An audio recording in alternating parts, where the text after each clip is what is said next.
Big boss Telugu season 8 గురించి ప్రస్తుతం social మీడియాలో వార్తలు వైరల్ అవుతున్నాయి. అతి త్వరలో తెలుగు బిగ్ బాస్ సీజన్ 8 ప్రారంభమయ్యే అవకాశం ఉంది. సెప్టెంబర్ మొదటి వారంలో బిగ్ బాస్ 8 గ్రాండ్ గా ప్రసారం అవబోతుంది. అయితే Telugu Bigg Boss season 7 grand success అవడంతో సీజన్ 8 కూడా అంతకు మించి సక్సెస్ చేయాలని బిగ్ బాస్ టీం ప్రయత్నాలు చేస్తుంది.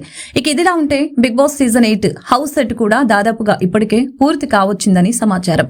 ఇక అసలు సంగతి ఏంటంటే బిగ్ బాస్ సీజన్ 8 కి సంబంధించిన మొదటి ప్రోమో అఫీషియల్ గా ఈ వీక్ లో బిగ్ బాస్ టీం టెలికాస్ట్ చేయబోతుంది. ఇప్పటికీ ప్రోమో షూట్ కూడా కంప్లీట్ అయినట్లు తెలుస్తోంది. ఈ సీజన్ కి కూడా హోస్ట్ గా అక్కినేని నాగార్జున ఉండబోతున్నారు. మొదటి ప్రోమోలో బిగ్ బాస్ తెలుగు సీజన్ 8 లోగోతో పాటుగా కాన్సెప్ట్ ను రివీల్ చేయబోతున్నారు. ఈ సీజన్ లో బిగ్ బాస్ హౌస్ లోకి సోషల్ మీడియా, టీవీ స్టార్స్ తో పాటు కొందరు సినిమా నటీనటులు కూడా కంటెస్టెంట్స్ గా ఎంట్రీ ఇచ్చే అవకాశాలు ఉన్నాయి. సోనియా సింగ్ బిగ్ బాస్ లోకి కంటెస్టెంట్ గా అడుగు పెట్టనున్నట్లు ప్రచారం జరుగుతోంది.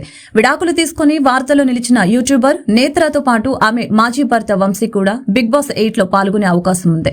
బిగ్ బాస్ కంటెస్టెంట్స్ గా ఈ సీజన్ లో జబర్దస్త్ నుంచి పొట్టి నరేష్, రియాజ్, కిరాక్ ఆర్పి, బుల్లెట్ భాస్కర్ల పేర్లు వినిపిస్తున్నాయి. బంచిక్ బబ్లు, రీతు చౌదరి, సురేఖ వాణి కూతురు సుప్రీత, యూట్యూబర్ నిఖిల్, విజయేంద్ర సింహ, బర్రెలక్క, కుమారి ఆంటీ, కుషిత కల్లపు పేర్లు కూడా వినిపిస్తూ ఉన్నాయి.